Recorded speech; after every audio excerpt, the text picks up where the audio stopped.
Chaque matin, bien avant que le jour ne se lève, des milliers de frontaliers venus de France, Belgique et Allemagne se rendent au Luxembourg pour travailler, parfois très loin de chez eux. Une migration quotidienne pour ces salariés confrontés au bouleversement économique de leur région au cœur de l'Europe.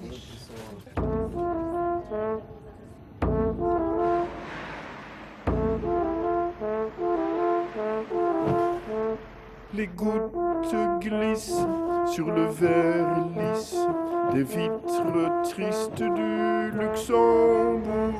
Les trains se traînent au matin blême dans le tunnel de Bétambourg. Tout s'accorde, tout concorde, tout s'adapte, tout convient.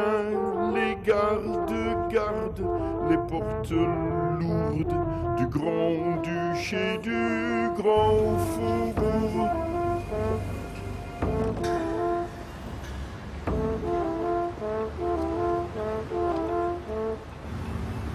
Tania, le matin, vous vous levez à quelle heure? 5h30 Oh là là. le matin. 5h30 tous les matins. Tout le matin. Après, il y a le premier train. Le premier train à 6h26 au Daltiche, et après à Esch à 6h30. Et après, ici à la gare, il faut prendre le bus à 7h09. Pour arriver. Chez Ernest Young à 8h moins le quart, normalement. Ça dépend du trafic. Tania est ce qu'on appelle une frontalière. Chaque jour, elle parcourt en train et en bus la cinquantaine de kilomètres qui séparent son domicile d'Audun-le-Tiche de son employeur au Luxembourg. Mais le cas de Tania n'est pas original dans cette région. Au fil des années, des dizaines de milliers de Lorrains se sont mis à franchir la frontière pour aller chercher du travail et croisent ainsi des Belges wallons et des Allemands sarrois qui font de même. Aujourd'hui, ils sont plus de 150 000 salariés à se rendre quotidiennement dans un pays d'à peine 500 000 habitants, ce qui en fait la population de travailleurs frontaliers la plus élevée en Europe. Le retour, c'est un petit peu différent parce que je prends la navette chez Ernest Young, alors c'est directement jusqu'à la gare. Je sors d'Ernest Young à 5h après-midi, j'arrive ici à 5h20 par moment. Je prends le train à 5h35. Ouais. J'arrive chez moi à 18h. Ouais. Alors c'est mieux comme ça. C'est différent. Ça fait quand même une longue journée, Tania. Ah ouais, hein? Ça fait quand même, hein? Long. Tous les jours. Tous les jours. Et tous les jours après, toute seule là-bas à Ernst. Toute une journée toute seule. Ah oui, toute la journée toute seule, je vais rester folle. Le Luxembourg s'est organisé ces dernières décennies autour d'un secteur tertiaire fortement hiérarchisé. D'un côté, la planète financière, de l'autre, le monde des services aux entreprises. Les plus grandes multinationales du secteur comme Sodexo, Honnête, Eurest se livrent ici une compétition féroce. Au cœur du dispositif, les milliers de frontaliers font tourner la machine. 8h moins 10. Ça y est, le bout du chemin. Ah ouais? Bonjour. Merci. C'est ici, dans les locaux de la multinationale américaine Ernst & Young, que la journée de travail de Tania commence après 2 heures de transport. Pour le compte d'une autre multinationale française, la Sodexo, elle y nettoie les bureaux. Ces activités de ménage sont très largement occupées par les frontaliers lorrains. Les taux de sous-traitance de tous ces services sont plus importants à Luxembourg que dans d'autres pays. Donc le Luxembourg a vraiment, comme on l'a dit, la création de Sodexo Luxembourg vers début des années 80, c'est vraiment lancé dans cette externalisation des services. C'est ce qui a amené effectivement le fait qu'aujourd'hui toutes les grandes entreprises, mais également des entreprises locales, sont présentes dans ces domaines. 8h juste, hein?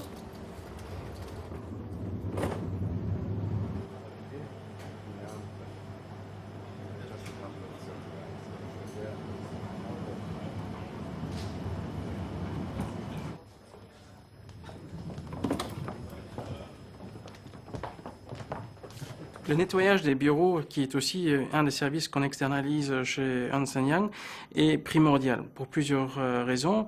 Une des raisons est que notre personnel a besoin de travailler dans un environnement propre.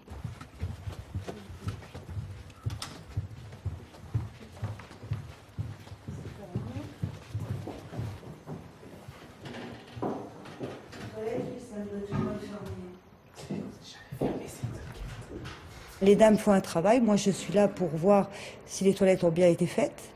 Donc, bien, je sais qu'elles l'ont fait, mais si elles ont bien été en dessous de la cuvette, les traces sur les miroirs, les bouches d'aération si elles sont faites.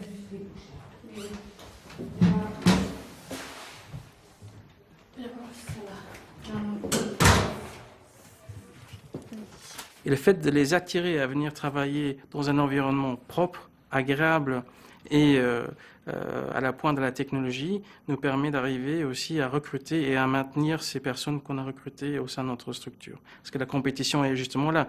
Comment recruter les bonnes personnes, comment les développer, comment les former et au-delà de ça, comment les garder au sein d'une entreprise comme la nôtre.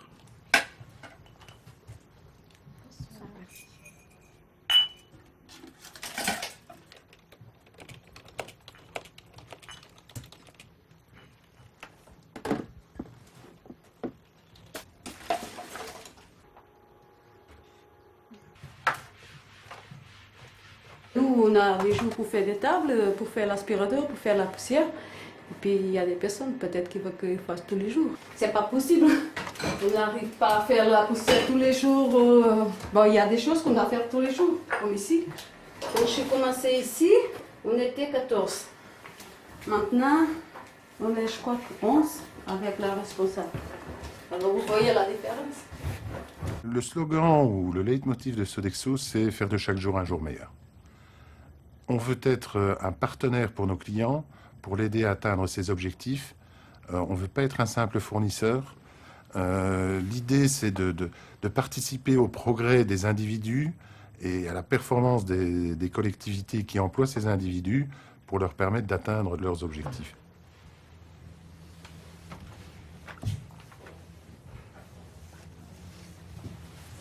Je vais te montrer, tu fais la trace de doigt. Je me mets à l'extérieur.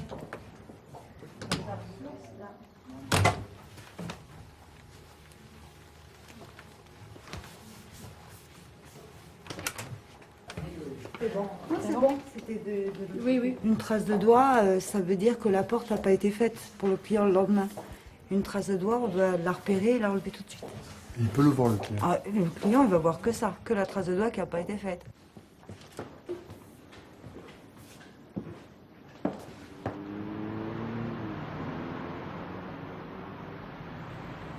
Mais entre la France et le Grand-Duché, dans ce nouveau laboratoire européen de la mobilité, toutes les frontières n'ont pas été abolies.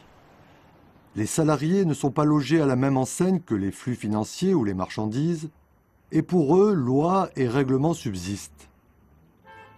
Alors, pour permettre à ces frontaliers de s'y retrouver quelque peu, le principal syndicat luxembourgeois, l'OGBL, a installé ici en Lorraine des permanences d'information. À Audun-le-Tiche, par exemple, Philippe Maninti tente toutes les semaines de résoudre nombre de litiges, comme dans le cas de cette ouvrière licenciée après 2 opérations d'une hernie discale et en attente d'une reconnaissance d'invalidité. Donc là, vous êtes convoqué au conseil arbitral, je dirais, contre la CNAP, donc contre la Caisse nationale d'assurance pension.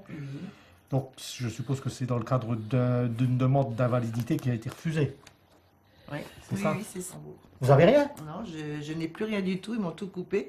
J'ai dû avoir le RSA en France. Mais pourquoi vous n'avez plus l'indemnité Je n'ai d'attente? plus rien du tout, donc j'ai le RSA en France. C'est pas normal, vous devriez avoir l'indemnité d'attente. Bon, avec 9 ans au Luxembourg, c'est clair que vous n'auriez pas grand-chose. Ça, je m'en doute, Mais je dirais au moins, vous auriez au moins cette indemnité d'attente. Après le reclassement, là, ils m'ont coupé les ponts carrément. Je me suis retrouvée avec 0, plus 1 centime. Je sais que pendant 4 mois, le temps que je me dépatouille avec mes papiers et tout avec la France, pendant 4 mois, c'est mes enfants qui me nourrissaient, hein, je veux dire. Ah, non, mais je ne comprends pas. Pourquoi vous n'avez pas l'indemnité d'attente? Automatiquement, il faut faire la demande. Bah oui, moi je ne savais pas. Si on n'est pas au courant, moi je ne savais pas. Oui, mais au niveau de l'ADEME, on ne vous a pas aiguillé, on vous a rien dit. Ah non, non, non. Ah non, non, non, on m'a rien dit du tout. Et là, les gens ont du mal à comprendre parce que justement, ils nous disent, bon, on nous parle d'Europe, on nous parle de mobilité, on nous parle qu'il faut aller travailler dans les autres pays, et puis finalement, on s'aperçoit que le jour où il y a un problème, les législations nationales ne sont pas concordantes, et le salarié se retrouve bien souvent, je dirais, passe à travers les filets. Donc il y a beaucoup de problèmes comme ça encore, je dirais, au niveau européen qui ne sont pas réglés. Donc ce sont bien entendu la majorité tous des problèmes sociaux, hein. qu'on ignore et qu'on met de côté. Parce que bon, on n'a pas la volonté politique de résoudre tous ces problèmes. Merci Là, il y a un bien. problème quand même. Hein. Et au revoir, Voilà, et puis à la prochaine. Hein. Merci bien, oui, à la prochaine, il n'y a pas de Donc problème. dès que vous aurez après le jugement du conseiller arbitral, il va vous venir en recommander. Vous prenez tout de suite contact. Hein.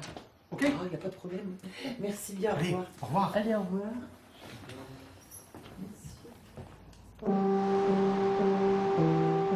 Les nombreux problèmes engendrés par des droits du travail différents n'ont pas empêché l'explosion de ce phénomène de mobilité. De 5700 en 1980, les frontaliers lorrains sont aujourd'hui plus de 76 000 à franchir tous les jours la frontière luxembourgeoise. La principale raison de cette migration quotidienne est simple. En Lorraine, le travail industriel a fondu comme neige au soleil. Bon, je dirais si tu n'habites pas dans le coin, tu sais quand même, tu te doutes qu'il y avait une usine par rapport à ce qu'ils ont mis là sur les piliers. Hein. Mais c'est vrai encore une fois que quelqu'un qui n'a pas habité dans cette ville ou qui n'est pas né ou qui vient maintenant de l'extérieur, je dirais on a très peu de traces quand même de l'usine, de ce qu'il en reste. Hein. Alors, tu t'imagines la surface de l'usine. Hein. Tu dis souvent l'usine, parce qu'ici l'usine c'est... Pas pour nous, c'est la sidérurgie, hein, on n'a rien connu d'autre. Hein. La sidérurgie et les mines. C'était l'activité, je dirais, économique des communes. Hein.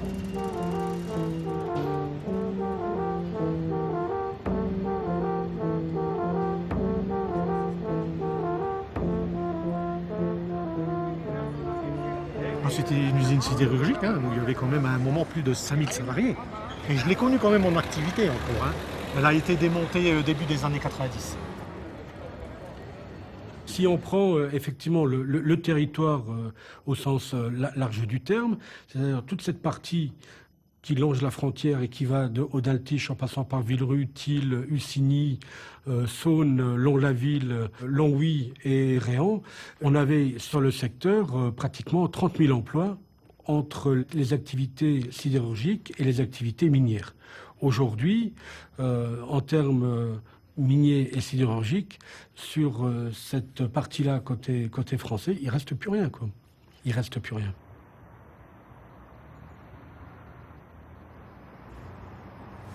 Heureusement qu'il y avait quand même le Luxembourg en termes d'emploi. Hein. Je parle en termes d'emploi pour le reste, bon, c'est une autre discussion, beaucoup plus large. Donc, mais je parle en termes d'emploi, c'est vrai que je dirais ça a été un ballon d'oxygène, je dirais, pour les gens qui habitaient ici. À Villerue, par exemple, on a un peu plus de 60% de la population active qui travaille au Grand-Duché. À Russange, une petite commune mosellane proche de Villerue, le nombre de travailleurs frontaliers qui ont une activité au Grand-Duché doit atteindre les 80%.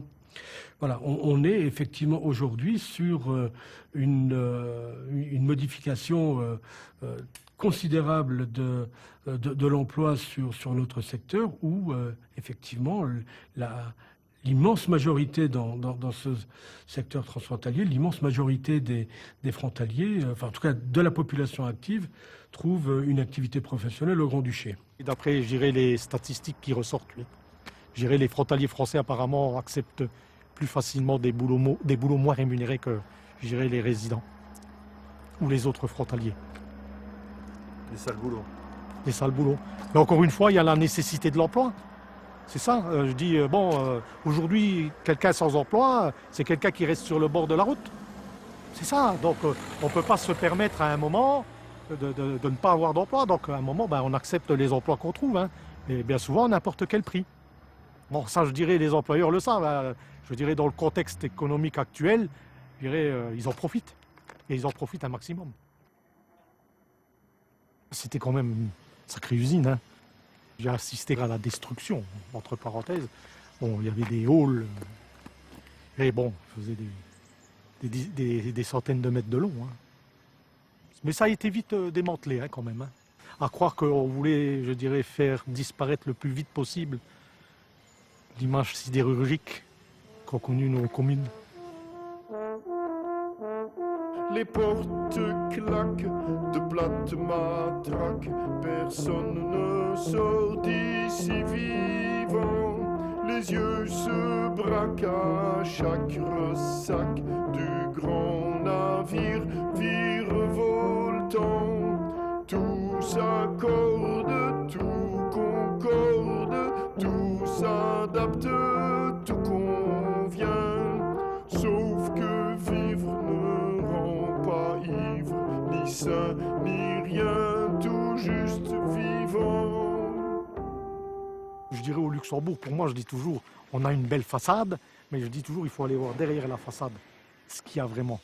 Bon, pour moi, il y a une façade et il y a beaucoup de problèmes derrière la façade, contrairement à ce qu'on veut bien nous faire croire. C'est un pays libéral, il ne faut quand même pas l'oublier non plus.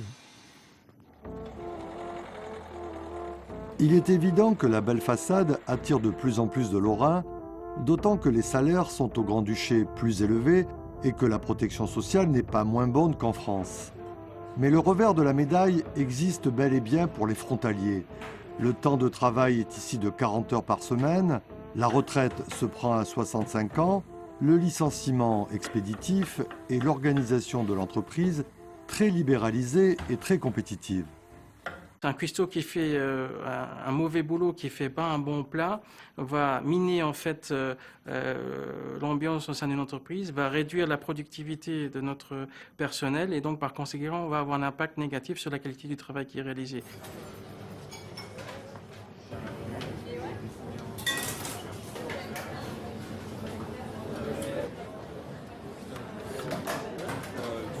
Moi aussi vous pouvez y aller sur les... Vous pouvez en mettre un petit peu, s'il vous plaît. Merci. Pour moi, le salarié idéal, c'est le salarié qui véhicule les valeurs de Sodexo. L'esprit de service, l'esprit d'équipe, l'esprit de progrès. Bonne journée. Voilà, bon appétit. Bonne journée. Merci également. Merci. Bon appétit. Merci. Bon appétit. Merci. Bonjour. Bon appétit. Bon appétit. Merci. Bonjour. Ce modèle économique basé sur l'externalisation systématique des services aux entreprises fait du Luxembourg une référence en Europe et comble les rêves des milieux libéraux. La compétition pour obtenir les marchés y est plus féroce qu'ailleurs et les conséquences pour tous les salariés, et notamment les frontaliers, plus rudes. Tu mets beaucoup de bouillon ou pas? Non. 2 petites minutes, on y va. Donc ravioles au foie gras aux chanterelles, accompagné d'une pancetta fumée et d'une petite sauce écrémée au céleri. Voilà. La durée moyenne de nos contrats avec nos clients s'est réduite, et donc la durée moyenne de nos contrats avec nos fournisseurs s'est réduite aussi. On peut dire typiquement qu'une remise en question, avant se faisait peut-être tous les 5 ans, aujourd'hui ça fait tous les 2 ans, et à la différence de ce qu'il faisait dans le passé, c'est qu'on a associé à nos contrats des mesures de performance. Donc si un fournisseur est défaillant par rapport à des mesures de performance, il est clair qu'il y a une remise en question totale du contrat, et donc on initie plus vite que prévu en fait une remise en question de la relation commerciale, et donc on relance un appel d'offres. Et puis quand vous arrivez au terme de votre contrat, il est en renouvellement, donc c'est après à vous battre pour le gagner, pour garder votre contrat ou alors pour aller conquérir d'autres marchés, quoi.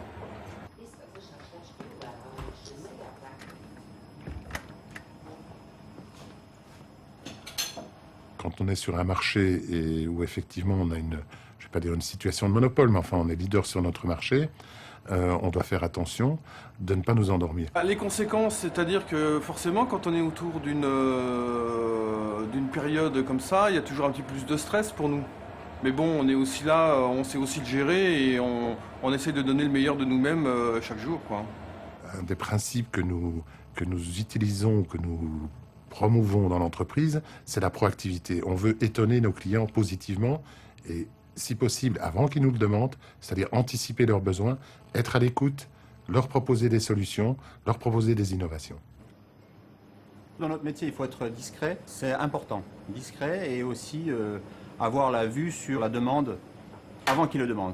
Même, il n'a pas besoin de demander qu'il veut un expresso, il prendra toujours l'expresso. En fait, il faut être visible et en même temps invisible. Voilà. Bon, quelque part, c'est un peu difficile parce que bon, être invisible, mais pourquoi pas, il faut essayer. Les femmes glissent sur le sol lisse, les longs solstices du grand néon. Les balais brossent des traces de grâce, la grâce des femmes du grand ballet. Tout s'accorde, tout concorde, tout s'adapte, tout convient, pourvu qu'un jour le grand midi resplendira derrière les tours. Ces nouveaux grands groupes internationaux dans le domaine du nettoyage et des services qui prend une grande dimension et d'ailleurs souvent aussi aux dépens de salariés qui étaient à durée indéterminée dans des boîtes, des femmes de charge qui travaillaient parmi le personnel de base d'une boîte.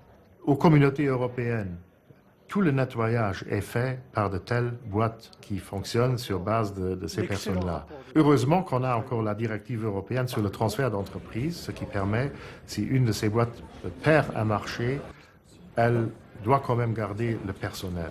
Sinon, ce serait le précariat absolu.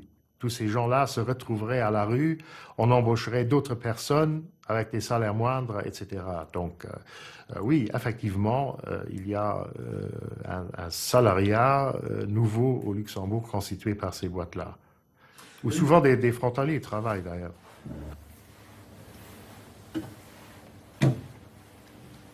C'est une des places du site la plus difficile. Là, elle doit faire aussi bien table, chaise, pied de chaise, sol. C'est très grand et puis il y a du monde qui vient aussi à toute heure. On travaille jusqu'à 22h sur le site. Il peut y avoir des gens qui travaillent jusqu'à 22h. Donc si elle est en train admettons, elle est en train, toute cette partie-là est déjà faite, il y a un groupe qui vient, qui s'installe sur la partie-là, ce qui peut arriver. Eh bien, elle va devoir revenir la refaire après. C'est vrai qu'il y a énormément de travail ici. Donc la dame qui le fait a beaucoup de mérite. Vous ne chômez pas là? Non. On n'a pas à respirer ici. Franchement, j'aime pas cette place. Mais... Elle aime pas trop. Bon, mais bon, j'en ai pas une qui l'adore cette place parce que c'est vrai qu'elle est vraiment physique. J'arrive chez moi à 11h, on va dire. Parce que je rentre en voiture avec la femme, sinon je rentre à presque minuit, je crois, avec le bus. Ah oui. Le temps que j'attrape la gare, vous savez, c'est loin d'ici. Et j'arrive à la gare, je prends le bus une demi-heure. Et après, pour y aller à Florange aussi, il faut attendre quelqu'un pour venir me chercher, parce qu'il n'y a plus de bus. Ça fait que je rentre plus tard, quoi. Une femme, elle a besoin aussi de sortir un peu de la maison et de voir un peu autre chose. Surtout une femme seule, elle a besoin aussi de voir un peu autre chose que ses enfants et ses 4 murs. Ça lui permet aussi d'avoir une vie sociale. Parce que même si c'est pour faire le nettoyage, après elles sont toute une équipe, elles se parlent, elles partagent les choses. Ça leur fait aussi du bien au moral. Donc c'est bon pour tout le monde. En tout cas, votre collègue, elle s'ennuie pas. Ah, Madame Faradja, elle...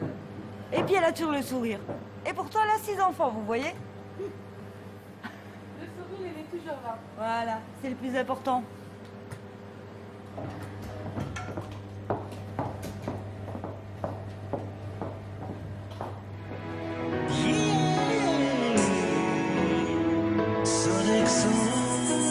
Et puis elle a toujours le sourire.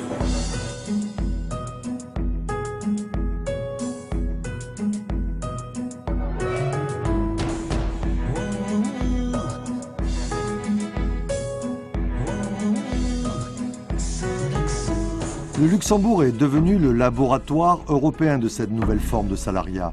Ces ouvriers des temps modernes sont recrutés par des multinationales des services, devenus parmi les plus gros employeurs du moment. À leur tête, on retrouve des dirigeants parmi les plus fortunés de leur pays, comme Pierre Bellon, fondateur de Sodexo dans les années 60, est devenu depuis la 24e fortune française.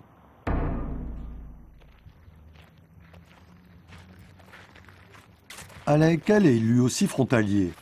Il a travaillé toute sa vie au Grand-Duché, à Belleval, dans le berceau de la sidérurgie luxembourgeoise, et a été à la tête du principal syndicat de son entreprise, l'OGBL. Rien de surprenant pour ce Lorrain, maire de Crune, petite ville voisine de Villerue, et fils de l'ancien maire communiste.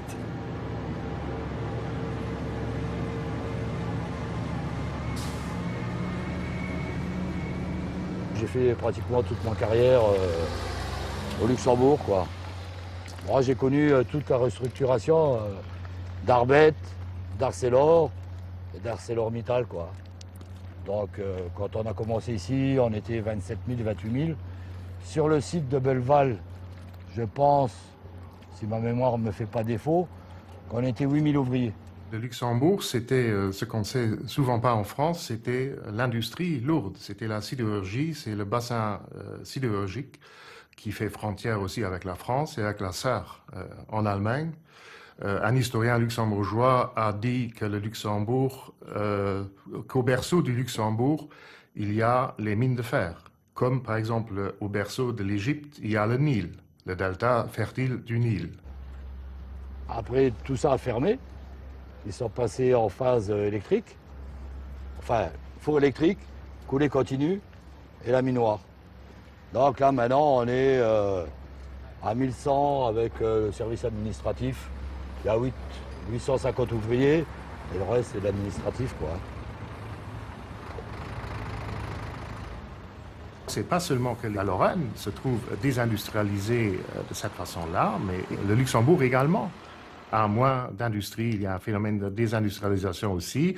Tout se concentre sur la place financière. Ça va, en forme, François. Voilà, un délégué de sécurité qu'on a réussi à avoir grâce au syndicat.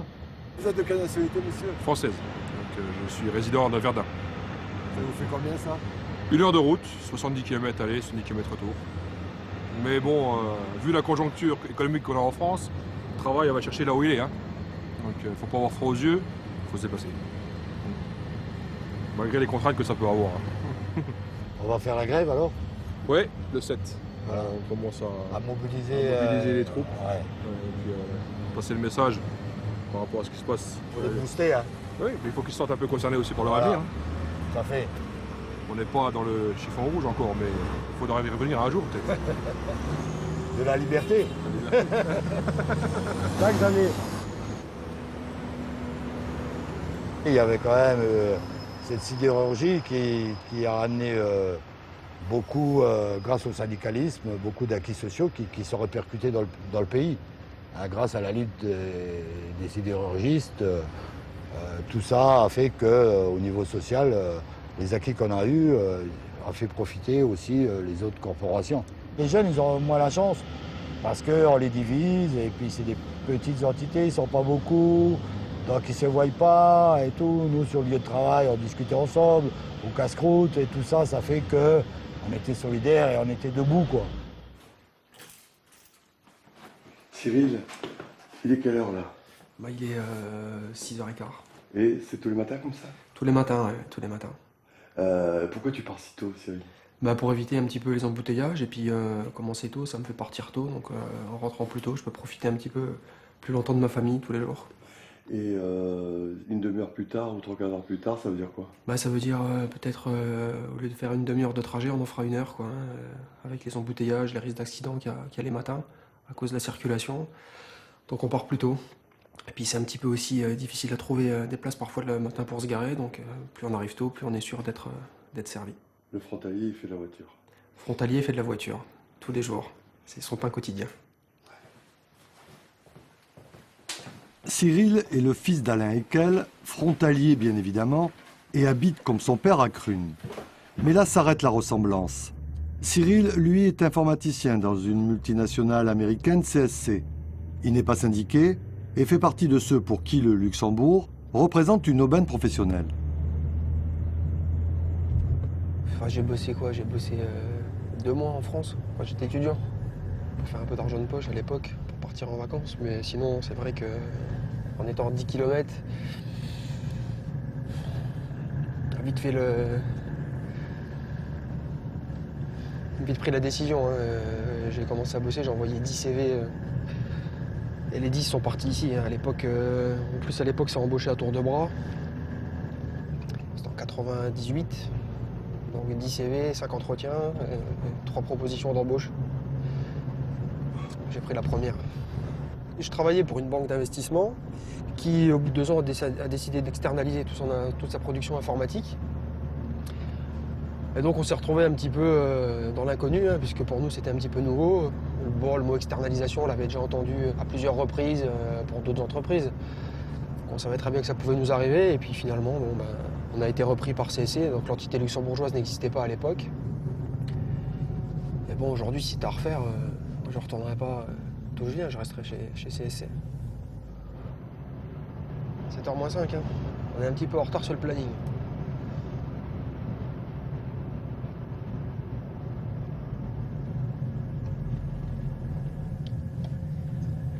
Ça se joue à quelques minutes près, hein. 10 minutes plus tôt, on serait passé un peu mieux.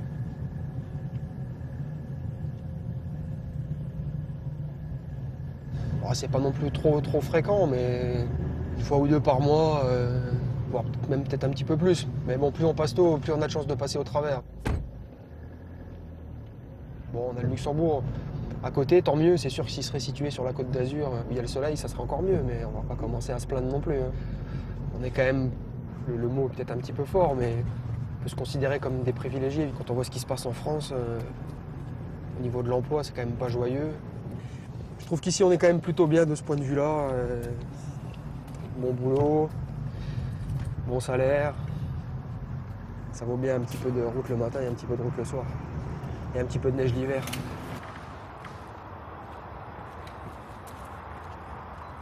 Il faut être souple, c'est fini le temps où on était dans un village et on y mourait, enfin on y décédait, bon. Moi j'y crois pas, non, il faut suivre l'évolution telle qu'elle est, il y a des ouvertures, il y a des besoins, c'est là où il faut aller si vous cherchez du travail, et du travail intéressant, parce que ça aussi, ça peut être une motivation, mais c'est encore une fois personnel, mais je pense que vous avez raison, les gens sont de plus en plus mobiles, mais il n'y a pas le choix. Vous venez d'où pour venir travailler? De Metz. Vous faites combien de temps pour ça pour venir? C'est 1 heure de trajet en train. Vous, monsieur? Oh, je viens aussi de Metz. Mais c'est 45 minutes de trajet en voiture à 6 h le matin. Et à 7 h? Ça se compte plus là. Moi j'habite en Allemagne et ça fait 1h20 en voiture ou train, ça change pas. Il faut comprendre également que nos interlocuteurs, qui vont être des patrons informatiques, mais également même des comités de direction, mais essentiellement des patrons informatiques, subissent d'énormes pressions de leur ligne de métier, puisque, comme je le disais, on est là pour servir leur métier, in fine, et c'est clair qu'ils ont de grosses pressions pour délivrer rapidement, et de grosses pressions également de leur comité de direction pour délivrer rapidement à coût réduit. Donc, bien évidemment, ils répercutent ces tensions sur nous, mais ça fait partie de la règle du jeu, quoi. De Bastogne, en Belgique. Ça fait combien à peu près? 50 minutes, 55 minutes quand il n'y a pas de trafic. Moi de Nancy. Combien à peu près? 110 km, 2 heures. Il faut être flexible et donc il faut renvoyer l'ascenseur, si vous voulez, hein. Donc, il y a des gens qui vont avoir à travailler la nuit, ça nous arrive parfois, hein. Je ne parle pas des pilotes qui, eux, tournent en équipe, hein. Ils font les 3-8, mais je parle des ingénieurs et des gens qui sont obligés d'être disponibles, d'astreinte régulièrement, etc. Alors, Luxembourg, 4 fois par semaine, et de Paris, 1 fois par semaine. Vous êtes parisien au départ? Oui. Voilà.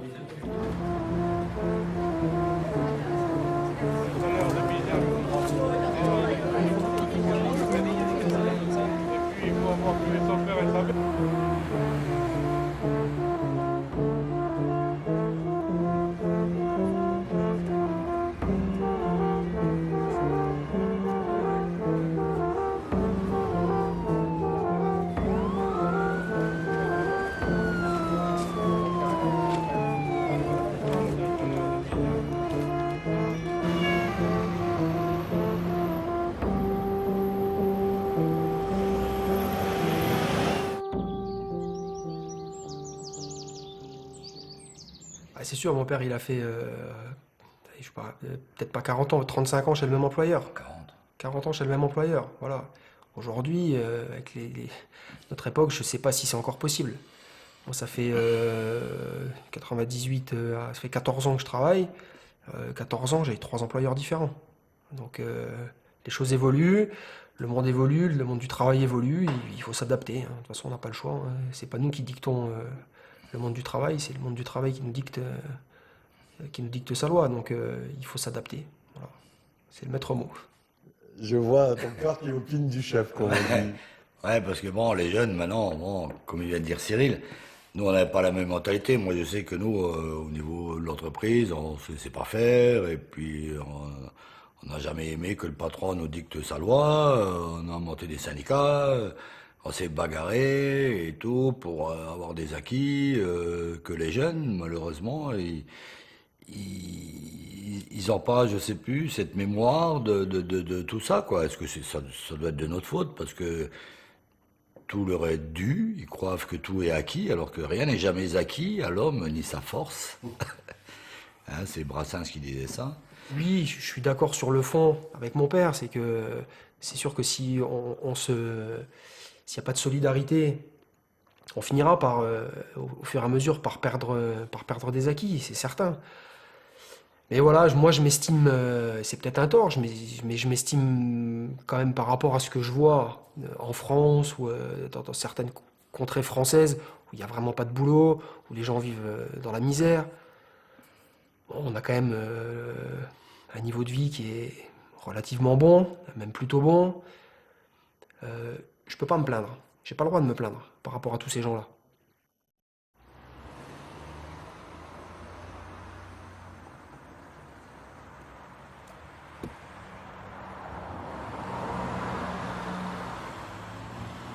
Et ici, on a voulu représenter un peu l'image de la commune. Donc là, tu vois le Crune Village, à droite, là, avec l'église Saint-Léger, qui représente le village, avec les agriculteurs, donc le cheval, les paysans, quoi. Et après, ici, c'est Crune, cité, donc l'église de Fer, qui est classée monument historique. C'était un prototype qu'a construit De Vadel. De Vadel, il possédait tout, hein, la mine, les cités minières, les routes, les écoles, les commerces, ils avaient tout, quoi. Ils avaient tout, comme ça les mineurs ils travaillaient là et puis ils dépensaient leurs sous là. T'en as connu toi des Wendel? Non, j'en ai pas connu, non. Enfin, je les ai connus comme ça, de vue, mais on n'était pas copains. Ah, tu les as vus, t'en as vu? On les a vus, ouais. D'ailleurs, quand ils ont inauguré, enfin on va dire inauguré l'église, il y a Antoine de Sellière qui est marié avec une petite fille de Vadel qui est venue à l'inauguration, quoi. Voilà.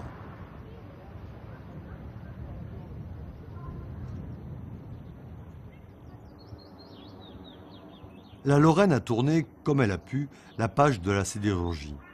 Les anciens propriétaires des usines sont partis et ont franchi eux aussi la frontière.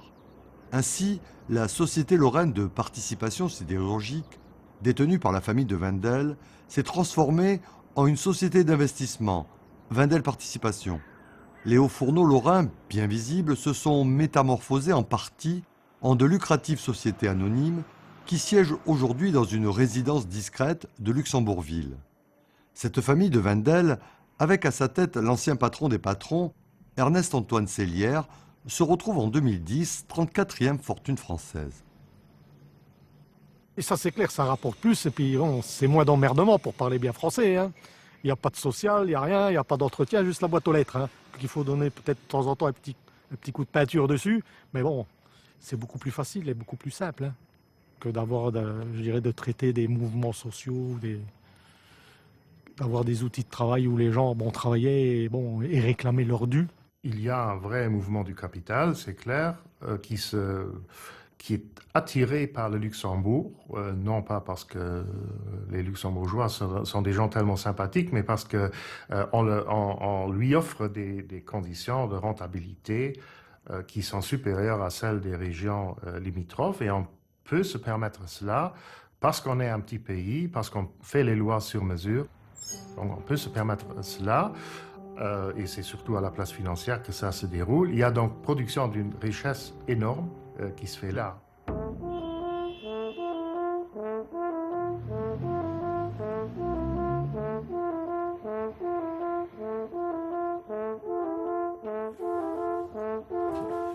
le Luxembourg n'attire pas que les capitaux en mal de rentabilité et les salariés français en mal de travail. À une soixantaine de kilomètres de Villerue, Longwy et Krun, Jennifer, infirmière, et Thomas, employé de banque, quittent très tôt leur domicile de Merzig, petite ville de la Sarre, pour se rendre au Grand-Duché. Le phénomène frontalier est tout récent en Allemagne et il est dû en partie à la mise en place dans les années 2000 des politiques de dérégulation des services publics, notamment hospitaliers.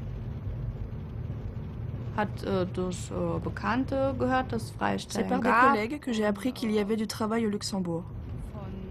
Compte tenu de la situation en Allemagne et de l'avenir de plus en plus incertain des hôpitaux, j'ai eu envie de tenter ma chance. Je savais qu'il y avait un poste vacant à la clinique de Kirchberg, alors j'ai postulé.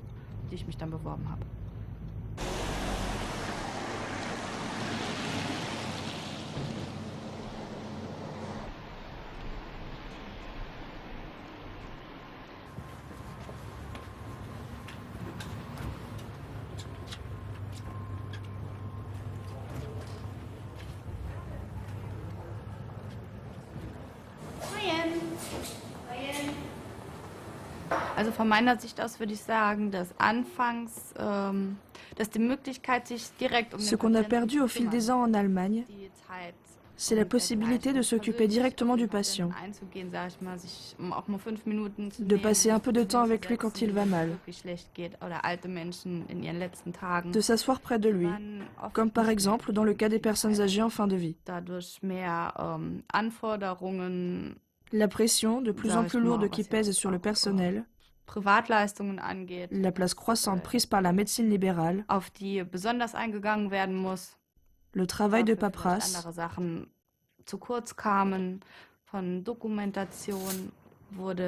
tout ça fait qu'on a de moins en moins de temps à consacrer aux malades. Et puis les réductions d'effectifs ont fait le reste.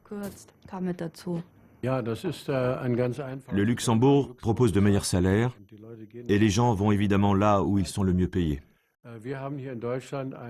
Ici en Allemagne, nous souffrons d'un fléau qui n'est pas aussi aigu dans les autres pays européens. La politique des bas salaires. Il y a beaucoup de gens en Allemagne qui gagnent moins de 1 000 € par mois.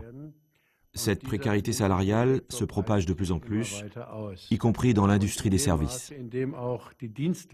C'est pourquoi les Allemands dotés d'une bonne formation, comme par exemple les infirmiers, vont chercher un emploi au Luxembourg ou en Suisse, où ils peuvent espérer un meilleur salaire. La paupérisation croissante d'une partie des Allemands a transformé le cours de l'histoire de la région. En 10 ans, le nombre de pauvres a quasiment doublé, passant de 8 à 15 millions. Les réformes du marché du travail, initiées en 2003 par le gouvernement social-démocrate de Gerhard Schröder, y sont certainement pour beaucoup. Les Sarrois, habitués durant des décennies à voir des salariés étrangers, sont à leur tour contraints de franchir la frontière. L'idéologie qui s'est imposée à cette époque n'est pas celle des sociodémocrates ou des Verts. C'est celle des milieux patronaux et du néolibéralisme. Leur credo, libérer l'économie du poids des impôts et des salaires, et tout ira bien.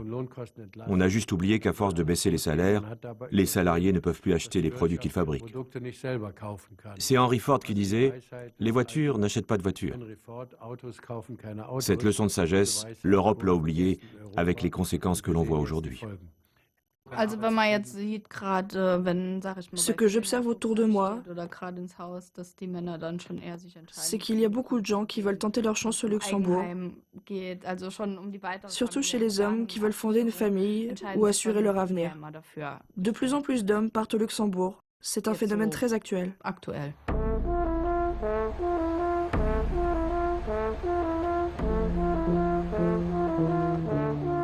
En 2011, dans les régions limitrophes du Luxembourg, en Sarre, en Lorraine et en Wallonie, le produit intérieur brut par habitant a eu du mal à atteindre les 27 000 €.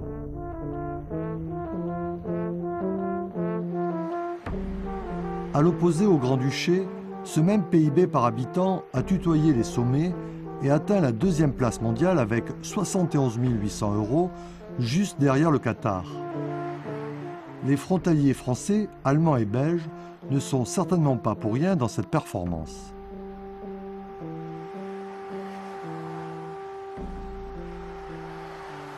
tous les mois, sur le salaire des frontaliers qui travaillent au Grand-Duché, une partie est prélevée par les autorités fiscales luxembourgeoises au titre des impôts sur le revenu.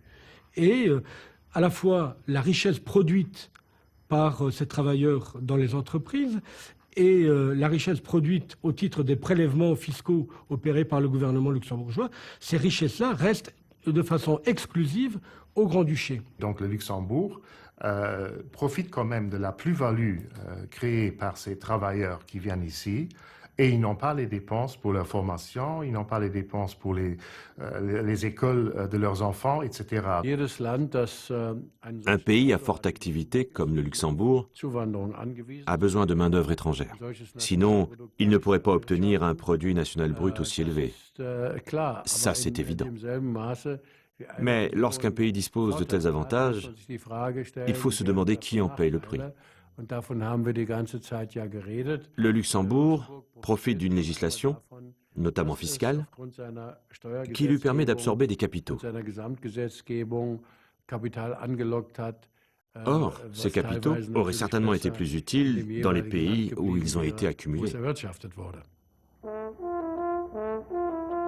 30 années de restructuration industrielle et de libéralisation économique ont normalisé l'extrême mobilité des salariés et ont remodelé les structures sociales de cette grande région.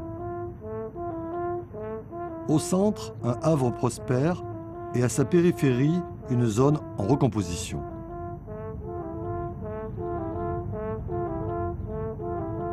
Ici, il y avait une vie. Après la tournée, les gens se retrouvaient, ils travaillaient dans le jardin, ils discutaient, ils échangeaient sur leur façon de cultiver leur jardin. Au-delà de l'engagement éventuellement dans le mouvement associatif ou dans le mouvement syndical, mais dans ces cités, les liens se prolongeaient, quoi. Les liens se prolongeaient. Donc cela n'existe plus ou a été considérablement amoindri du fait qu'aujourd'hui les gens qui travaillent au Grand-Duché, pour l'essentiel, ils partent le matin tôt et ils reviennent tard le soir. Si c'est vrai qu'au Grand-Duché, les salaires, pour l'essentiel, les salaires sont plus avantageux, les prestations familiales sont plus intéressantes qu'en France, mais néanmoins, on a une protection sociale qui n'a rien à voir avec ce qui existe en France et une fragilité de l'emploi qui peut être remis en cause, alors je ne dis pas du jour au lendemain, mais de façon très rapide. Dans certaines banques, au moment des difficultés financières qu'ont connues certaines grandes banques luxembourgeoises, il y a des gens qui arrivent le matin et qui repartaient dans l'après-midi après avoir mis leurs affaires dans un carton. Une vie dans les quartiers qui est bouleversée, des relations sociales qui deviennent de plus en plus ténues, une fragilisation de la situation professionnelle des gens qui les conduit, je dirais, peut-être pour certains à leur corps défendant, à trouver des solutions non pas collectives, mais des solutions individuelles, pour ne pas dire individualistes. Ma préoccupation au boulot, c'est de me protéger. Je me protège seul. Dussé-je remettre en cause sans me préoccuper de ce que deviendra, de ce que pourrait devenir mon collègue ou mon voisin, quoi. Les gouttes glissent sur le verre lisse des vitres tristes du Luxembourg. Les trains se traînent au matin blême dans le tunnel de Bétambourg. Je dis toujours, si le Luxembourg demain a un rhume, la Lorraine aura une pneumonie, en termes économiques. Donc c'est vrai que on est quand même dans une situation assez fragile, où on voit bien que les choses bougent très rapidement aujourd'hui. Donc du jour au lendemain, il peut y avoir des problèmes. Si l'économie luxembourgeoise s'effondre, c'est clair qu'il va y avoir un retour massif de frontaliers qui vont se retrouver au chômage. Les économistes disent que c'est une variable d'ajustement de l'économie luxembourgeoise, le travail frontalier. Quand une entreprise ferme et qu'il y a 80% de frontaliers qui ont travaillé là, ces frontaliers n'apparaissent plus dans les statistiques luxembourgeoises. Ils ne touchent pas le chômage au Luxembourg, ils le touchent en France. Et simplement, ils ne sont plus là. Personne ne peut évaluer au juste combien de gens sont partis. On sait quelle perte d'emploi il y a eu, mais ce sont des fantômes qui partent comme ça, comme ils sont venus, ils repartent sans plus jamais revenir. Hein. Donc c'est évidemment, oui, c'est l'armée de réserve du Luxembourg, c'est évidemment en grande partie le travail frontalier, ça c'est clair. Hein.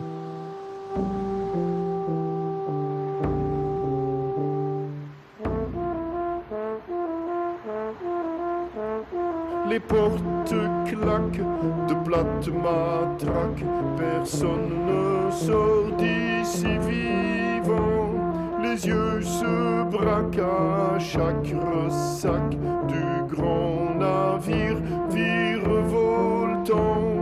Tout s'accorde, tout concorde, tout s'adapte, tout convient, sauf que vivre ne rend pas ivre, ni sain, ni rien, tout juste vivant.